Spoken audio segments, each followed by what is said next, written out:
Allez, cette fois-ci, on prend le temps de parler un peu d'argent. Entre nous, genre. Et démystifier certaines notions. Ouais, faut pas 50 000 € pour commencer à investir. Non, c'est beaucoup moins compliqué que ça. Faut surtout lever le tabou autour de l'argent. Pour encourager les gens à en parler entre amis, en famille, autour de nous, quoi. Bref, on a plein de trucs à raconter. Hello les filles. Coucou. Hello. Comment vous allez? Ça va bien. Très bien. Aujourd'hui, j'avais envie de discuter un peu avec vous de nos premières expériences avec l'argent, parler un peu de nos premiers petits boulots, de nos premiers jobs étudiants. Parce que moi, mon premier job étudiant, il m'a assez fort marqué. Je raconte encore assez souvent l'anecdote. Elle est un peu drôle parce que j'ai quitté mon premier boulot à la pause midi. Je me suis cassée. Mais non.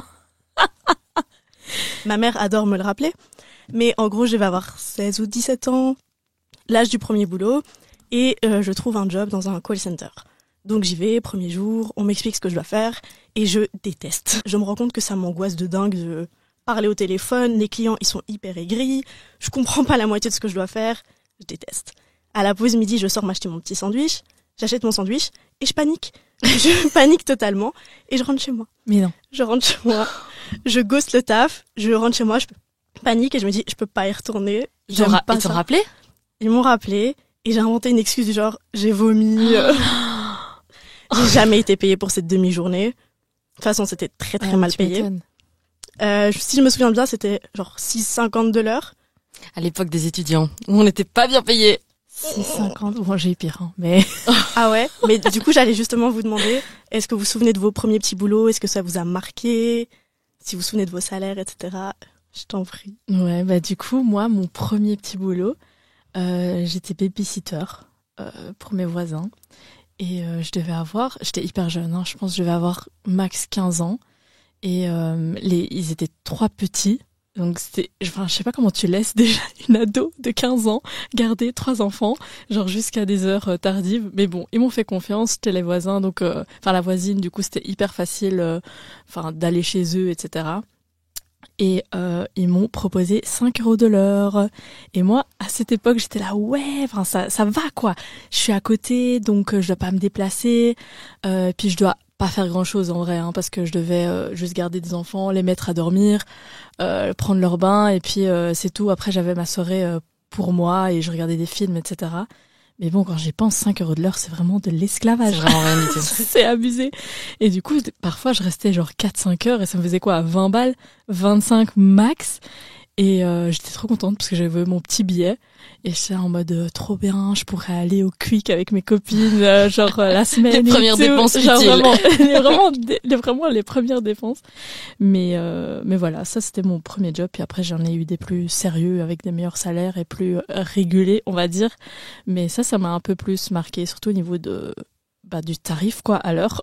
Mais Et toi, Claude, tu te souviens de ton premier taf? Oui, alors moi c'est une drôle d'histoire parce que c'est une annonce qu'on avait vue dans le journal à l'époque. C'était l'administration communale qui cherchait des personnes pour assister et remplacer les personnes pendant l'été.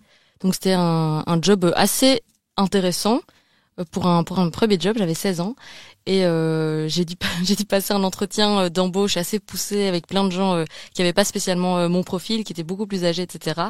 Dont une dictée et refaire Dictée complètement.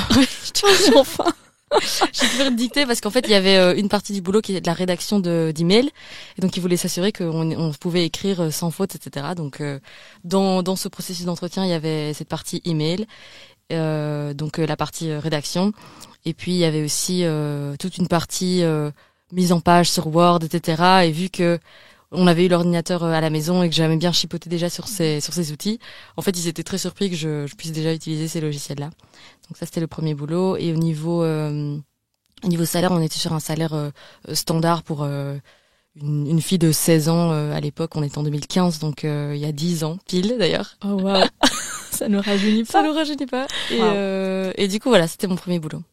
Top. Et du coup, tu gagnais combien? C'était 7,5 de l'heure, je pense, à l'époque. Ok. Minimum légal, je pense, à cette époque-là. Ouais, plus ou moins. Cette époque. Ouais, c'est il y a 10 ans. Et vos premiers petits boulots, vous les avez eus par plaisir, parce que vous aviez envie de découvrir le monde du travail, pour avoir de l'argent de poche ou par besoin?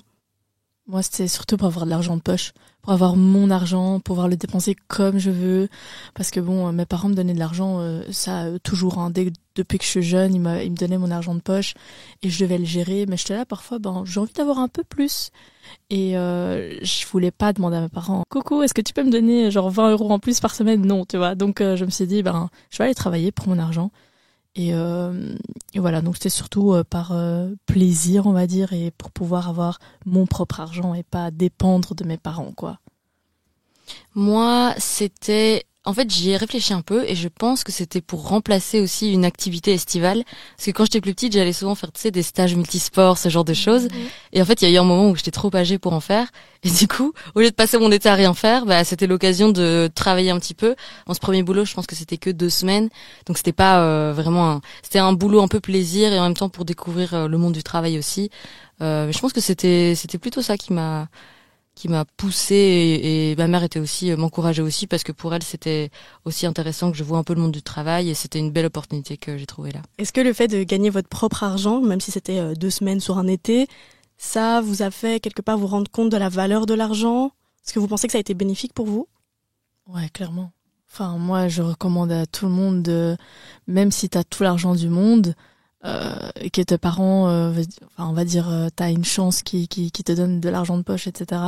Je pense que ça fait vraiment pas de mal de travailler, tu sais, peut-être 2-3 fois par mois, hein, tu sais, tous les week-ends, par exemple, un samedi, tous les week-ends. Ça t'apprend la valeur de l'argent et à quel point, tes 30 € que tes parents te donnent, par exemple, par semaine, on va dire, et c'est 3, 4, 5 heures de travail. Et t'es là, ok, mes parents, ils travaillent. Parce que mes parents, en plus, c'est des ouvriers, donc c'était aussi un salaire horaire. T'es là, ils doivent travailler autant d'heures pour me donner comme ça. Et moi, je le dépense dans un quick, dans un vêtement, enfin, du coup, ça te fait réaliser la valeur de l'argent et t'en veux plus à ta mère qui dit t'as trop de paires de baskets. Parce que tu sais à quel point il faut travailler pour avoir une paire de baskets. C'est sûr. Voilà. Mais moi, je vais nuancer un peu ce que tu dis parce que, en fait, j'ai jamais ou rarement travaillé durant les mois scolaires. Je veux dire, j'ai travaillé que en été pour les premières fois. Et donc, j'ai pas vraiment eu ce rythme où je savais que après les cours, par exemple, ou même quand j'étais étudiante à l'université, après l'université, je devais encore aller travailler. Les seuls moments où j'ai travaillé en semaine, je veux dire, c'était le dimanche. Parce que c'était payé double, vous connaissez les bons bails des étudiants. Non mais en plus c'était sympa, c'était dans un magasin de chaussures. Et donc ça c'était le seul moment où je travaillais pendant les semaines scolaires, mais sinon j'ai travaillé que pendant les mois d'été. Donc je sais pas où est la mesure entre travailler pour apprendre un petit peu ce qu'est le travail et travailler et que ça empiète sur tes études ou sur ton quotidien et que ça t'empêche de faire d'autres choses parce que c'est un besoin et pas un extra, quoi. Justement, en parlant de personnes qui ont besoin de travailler pendant leurs études, je voulais vous poser une question parce que c'est des discussions que j'ai déjà eues avec mes amis quand j'étais plus jeune. C'était, est-ce que ce job étudiant, soit ça peut être une révélation, tu adores ton taf, tu reçois de l'argent, tu te dis mais pourquoi j'étudie? J'ai de l'argent, j'aime ce que je fais, je veux faire ça toute ma vie. Ou au contraire, tu peux faire un taf que tu détestes, un truc hyper difficile dans la vente, dans l'horeca, et te dire ok, je dois étudier. Je sais pas si vous avez déjà eu ce petit ressenti en taffant. Moi, je l'ai vu et malheureusement parce que j'ai eu un métier d'employé de caisse dans un supermarché et donc j'ai fait des shifts du matin et les shifts du soir et en fait on se rend compte que le supermarché c'est vraiment la vitrine du monde, quoi. Il y a tout le monde passe au supermarché de tout type de personnes et donc je pense que à ce moment-là j'ai quand même réalisé la manière dont les gens traitaient des employés que eux estimaient moins bien et moi en tant qu'étudiante ça m'a aussi fait réaliser que j'avais envie, donc moi j'étais étudiante donc c'était pas le métier vers lequel je me destinais, mais il y a une certaine manière de traiter les gens et donc de ressentir ça, enfin c'est une expérience que j'aurais pas pu ressentir si je n'avais pas fait ce métier-là. Oui, je me reconnais dans ce que tu dis parce que j'ai travaillé, j'ai fait plusieurs petits boulots, ils étaient tous assez sympas. Surtout mon préféré, c'était le meilleur job étudiant du monde. J'étais hôtesse dans une salle de concert. Donc, trop bien. C'est génial, en plein centre de Bruxelles au Cirque Royal. Je vais placer les gens dans la salle et puis je pouvais profiter du show et j'étais juste là si quelqu'un cherchait les toilettes ou le bar ou quelque chose comme ça. Et là, j'ai eu ce petit truc je voyais, tu vois, mes collègues qui étaient fixes, qui étaient pas étudiants et qui avaient l'air de s'amuser tous les soirs et d'être payés, un salaire raisonnable. Je me disais, mais pourquoi je suis à l'université? Genre, je vais faire ça de ma vie, c'est génial. Et après, je me dis, bon, fais ton diplôme quand même. Et puis si tu kiffes vraiment, tu y retournes. C'était il y a combien de temps ça? Ça, j'étais fin de bachelier. Donc j'étais sur le point d'avoir mon premier diplôme, mon bachelier, donc ça aurait été con d'arrêter là. Mais j'ai vraiment adoré ce job étudiant. Et par contre, en contrepartie, le week-end, je travaillais comme vendeuse. Et là, c'était plus compliqué. Je me disais, waouh, c'est difficile. Dans la vente, je me suis dit, ok, je suis pas faite pour ça. Je n'aime pas ça. C'est trop de contact humain pour moi. Et oui, comme tu disais, les magasins, mais t'as de tout niveau client. C'est là que tu vois tes premières personnes qui te manquent vraiment de respect, qui sont vraiment désagréables. Et toi, t'es là, t'essaies de juste faire ton taf. Et tu dois garder la face, quoi. Et tu dois être, oui, bien sûr, monsieur. Exactement. Et c'est ce genre d'expérience où je me disais, ok, ça, par contre, ça me motive à continuer mes études parce que je sais que je suis pas faite pour ça. Moi, en vrai, j'ai toujours eu dans la tête que voilà, je devais faire des études, mais c'est vrai que par exemple, moi j'adore les enfants et j'ai fait beaucoup de stages, d'animation, etc. Et ça, franchement, j'adorais ça, quoi. Et j'étais là, pourquoi pas aller après mon diplôme, comme ça j'ai, on va dire, une sécurité si je veux me réorienter, parce que voilà, entre guillemets, le problème de pas avoir un diplôme, c'est que tu peux pas facilement changer d'orientation. Donc si t'es caissière ou si tu travailles dans un supermarché, c'est un peu difficile de se réorienter en tant qu'animatrice, par exemple. Enfin, j'invente, mais c'est un peu, j'ai l'impression que t'es un peu bloqué, quoi. Mais du coup, ouais, en tant qu'animatrice, genre, j'ai adoré et j'étais là, j'ai trop envie de faire ça de ma vie. Pourquoi pas? En été, je gagnais vraiment bien, parce qu'il faut savoir qu'en Belgique, on a de la chance avec les heures d'étudiants. Je pense à l'époque, on avait genre 475 par an et on n'était pas taxés et c'était full thune, quoi. Genre. C'est ça aussi. En fait, parfois ça nous donne une illusion d'un travail très bien payé, parce qu'en fait, on est sous le régime étudiant, donc on paye pas de taxes. J'ai gagné plus en étant étudiante. Ah ouais, c'est ça. Et du coup, il y a eu aussi parfois un peu, pas de la jalousie, mais un petit peu d'inégalité entre les collègues dont c'était le travail à plein temps, qui elles étaient taxées à hauteur d'un travail en CDI ou en CDD, et nous sous le régime étudiant où on s'en mettait plein les poches, quoi. Et en plus, on pouvait se permettre de pas venir, d'être en retard parfois. C'est pas très correct, mais c'est vrai que la différence c'est vrai que c'est quand même assez chouette d'être étudiant en Belgique pour ce point-là. C'est qu'on est vachement bien payé pour nos tafs. Ouais, ça, c'est cool. Et je voulais aussi vous demander, parce qu'on a un peu parlé d'argent de poche, quand vous avez commencé à avoir vos premiers petits boulots, est-ce que vous demandiez encore de l'argent de poche à vos parents? Est-ce que vous en receviez encore, ou vous étiez en mode, ok, maintenant je suis indépendante? Moi, j'en ai toujours reçu, mais ça a été graduel. Donc, je me souviens, j'étais aussi regardée. En fait, j'ai commencé avec 20 € par mois. Juste 20 € pour... vraiment, c'était à l'époque du collège, quoi. Donc, techniquement, t'as pas de dépenses. C'était vraiment un petit peu d'argent pour dire deux. C'est à partir du moment où j'ai eu mon premier compte en banque, du coup, où tous les mois, ma marraine, du coup, m'envoyait 20 € d'argent de poche. Et puis, graduellement, c'est monté jusque 35. Et puis, pendant mes années en tant qu'étudiante, et surtout à partir du moment où j'ai vécu en coloc, là, c'est monté à 80 € par mois. Et j'avais en plus les sous qui me restaient de mon job d'été, plus ces 80 € par mois. Okay. Et tu t'en sortais avec ça? Oui, parce que je devais pas payer de loyer, c'est ma mère qui me le payait. Okay. Donc ça, c'était vraiment génial. Je devais juste m'occuper de mes dépenses courantes, mais au moins je gérais mes courses, etc. Mais je devais pas m'inquiéter du loyer. Ouais, parce que même des courses, 80 €. Ouais. Oui, mais j'avais le reste encore de mon salaire d'été, et parfois comme je disais, j'ai travaillé quelques dimanches, etc. Et si j'avais vraiment besoin, ma mère me donnait aussi un peu d'argent si j'en avais besoin. Mais voilà, du coup, t'as vraiment appris à gérer à ce moment-là, parce que bon, t'avais quand même un truc limité. Enfin, ce que t'as accumulé pendant l'été, tu refais pas de job pendant l'année, c'est ce que t'as dit. Donc ça descend. T'as tes 80 € par mois. Tu dois quand même un peu budgétiser. Oui. D'une certaine manière. Oui, et anecdote là-dessus, je me souviens que en fait, quand je recevais cet argent, donc disons sur un été, j'avais fait 2500 €, je me souviens que j'étais terrorisée de passer en dessous de la barre des 1000. Alors que c'est énorme, 1000 €, tu vois. Ouais. Enfin, c'est ridicule. Mais je m'étais mis dans ma tête le palier de descends pas en dessous des 1000, parce que tu dois rester encore un petit temps avec ça. Et surtout, si je voulais un peu voyager ou faire des petits city trips, je devais prendre dans ces 1000 €. Donc, je savais que j'avais cette limite de faut pas que je passe en dessous des 1000 €, sinon ça veut dire que j'aurais plus rien. J'ai encore une petite dernière question sur les jobs étudiants. Est-ce que vos amis, vos potes de l'époque, ils travaillaient aussi? Est-ce que c'est quelque chose dont vous parliez, vos salaires, vos bons plans? Ouais. Moi, tous mes potes travaillaient. Et il y avait aucun tabou à cette époque-là de l'argent. Parce que justement, c'était un salaire horaire. Et je pense qu'il y a moins de tabous parce que du coup ça dépend des shifts que tu fais, des heures que tu fais, et tout le monde ne faisait pas les mêmes heures par mois ou par week-end, etc. Donc il y avait aucun tabou de l'argent et puis on gagnait tous à peu près la même chose. Il y avait juste certaines personnes qui travaillaient, par exemple, souvent les garçons qui pouvaient travailler plus que tard en fait. Donc eux, ils avaient des jobs où ils gagnaient un peu plus et nous on était là, purée, la chance. Moi aussi si j'étais un garçon j'aurais travaillé toute la nuit, enfin tu vois, j'aurais fait plus d'argent. C'est ça parce que je me suis fait la remarque il y a pas longtemps, mais déjà jeune on voyait déjà la différence quoi. Les garçons, je me souviens, mes potes ils avaient des tafs où ils pouvaient taffer de nuit et ils avaient beaucoup plus d'argent. Du coup ils ont fait leur permis hyper tôt, ils pouvaient taffer encore plus loin et ils avaient des salaires. Des salaires, ils faisaient des voyages et tout. Nous on était là. Okay. Pourquoi vous pouviez pas travailler de nuit?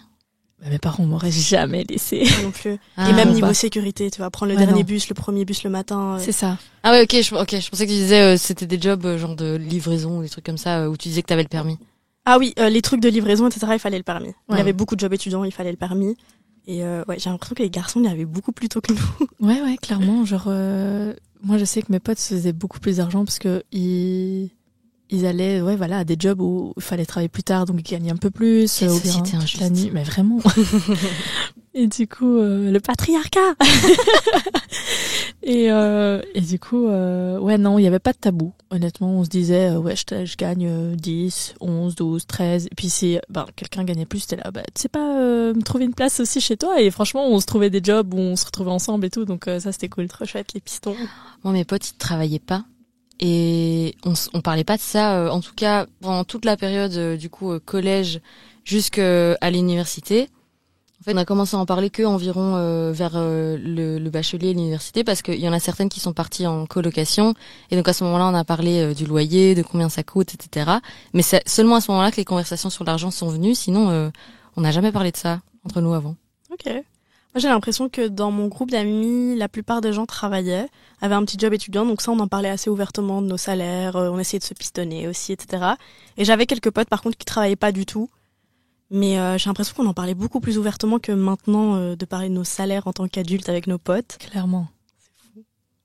Est-ce que c'est pas aussi parce que d'une certaine manière les jobs étudiants sont accessibles à tout le monde alors que les jobs une fois que t'es dans ta filière, ça sert à rien entre guillemets de comparer puisque tu pourras quand même pas faire le même job que quelqu'un d'autre. Ça doit être un peu de ça. Et aussi les jobs étudiants on fait pratiquement tous le même genre de taf. C'est pas surtout à Bruxelles, ouais. Clairement, il y a pas de grosse différence. Et là, je pense que quand on est plus adulte, tu sais, c'est malheureux à dire, mais il y a certaines filières qui sont moins bien vues que d'autres. Et du coup, ils sont là, de toute façon, elle a fait de la com, je sais pas, elle doit moins gagner que moi, ou des trucs comme ça. Et du coup, je sais pas, il y a des... Ou bien alors quand t'as fait un diplôme d'ingénieur ou quoi, et que tu dis, purée, mais peut-être que la meuf à côté, elle gagne plus que moi, alors que moi, j'ai fait ingénieur. Enfin, tu vois, il y a des petites rivalités bizarres, je pense, quand on arrive à un certain âge et qu'on a notre diplôme et tout, alors qu'il devrait pas y en avoir. Genre, t'es complètement sur un autre chemin, moi sur un autre. C'est pas parce qu'on a fait le même diplôme aussi qu'on devrait gagner le même salaire, parce qu'il y a ça aussi. Moi, je travaille pour une ASBL et j'ai fait une grande école, on va dire, de commerce, de business, etc. On m'a un peu moqué, quoi. Au début, on était là, quoi, avec ton diplôme, tu vas dans une ASBL, tu vas rien toucher et tout, alors que je gagne mieux qu'eux maintenant, tu vois, genre. Mais il y a cette rivalité trop bizarre. Ouais, ça devient un peu tabou. Ouais. Je reviens juste sur ce point parce que j'y pensais là pendant que tu parlais, Manu. Je pense qu'il y a une différence entre grandir et avoir des jobs étudiants en ville et en campagne entre guillemets. En province. Non mais parce que je réfléchis, mais moi j'ai pas habité dans une ville où il y avait énormément de transports en commun.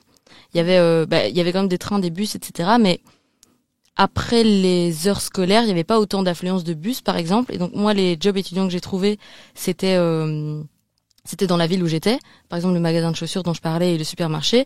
Mais certaines de mes amies dont je vous parlais, qui, elles, du coup, n'avaient pas de job étudiant, en fait, elles n'avaient pas moyen de déplacement, vu qu'à cette époque-là, on n'avait pas le permis. Et sinon, c'est tes parents qui doivent t'amener à ton job et revenir à ton job, tu vois. Ouais, donc, il y a peut-être un peu de ça aussi. Ouais, je pense aussi, parce que Manuela et moi, on a grandi dans la capitale, donc... c'est vrai que tout le monde t'a fait. Et il y avait beaucoup d'offres. Mais il y a aussi un truc, c'est que, en tout cas, dans mon cercle et tout, c'était limite la honte si tu travaillais pas. Ah ouais? Parce que t'étais là en mode, t'es une petite gosse de riche, toi t'as pas besoin de travailler, tu vois. Ah ouais, genre, okay. En mode, t'es privilégié, quoi. Alors que, ouais, genre... Même s'il y en a qui travaillaient pas pour le besoin, parce qu'ils avaient besoin, ou tout le monde avait vraiment besoin? C'était pas vraiment pour le besoin. C'était vraiment pour dire, moi je travaille, j'ai mon argent. C'est une autre mentalité, mais parce que moi honnêtement, mes parents ils m'ont toujours dit, si tu veux pas te faire de job, t'inquiète, tu vois, genre concentre-toi sur tes études et tout. Et honnêtement, je travaillais pas non plus énormément. Vraiment, c'était quand j'avais mon temps libre, quand j'avais moins de cours, par exemple dans un quadri ou pas, ou le week-end. Mais je travaillais pas non plus, genre parce qu'il y a des gens qui sont dans le besoin et qui doivent travailler après les cours. Entre des pauses, franchement, je les plains et ils sont super courageux. Mais moi, mes parents m'ont toujours dit, même si tu veux pas travailler, y a pas de souci. Mais moi, tous mes potes travaillaient, donc je me voyais pas travailler. Donc c'est une pression en plus des potes en fait. Ouais, c'est marrant. Ouais, clairement. C'est peut-être bête, mais je sais pas si c'est pertinent, mais en ville, j'ai l'impression qu'on sort tout le temps. On mange tous les jours dehors. Et donc, à un moment donné, quand t'arrives à l'uni, si t'as pas ton job étudiant ou beaucoup d'argent de poche de tes parents, tu suis pas le rythme. Non, c'est vrai. Surtout à l'uni. l'uni. Mais ça, c'est les tentations de la ville. Mais moi, je l'ai vu aussi quand, du coup, j'ai déménagé à Bruxelles pour mes études. T'es entouré de choses à faire et t'as plein de moyens de dépenser ton argent. C'est ça. Et en fait, du coup, t'as envie de dépenser cet argent-là. Donc, t'as envie d'en avoir plus. Ouais, il doit y avoir un peu de ça. Mais je pense que le fait de suivre le rythme financièrement, on va en parler dans un prochain épisode. Pour l'instant, je vous dis merci d'avoir pris un petit moment de votre journée pour papoter avec nous. Si vous avez des petites anecdotes à nous partager, un avis à partager, n'hésitez pas à nous suivre sur les réseaux sociaux. Et on se voit dans un prochain épisode. Merci, Merci salut. Lina, salut.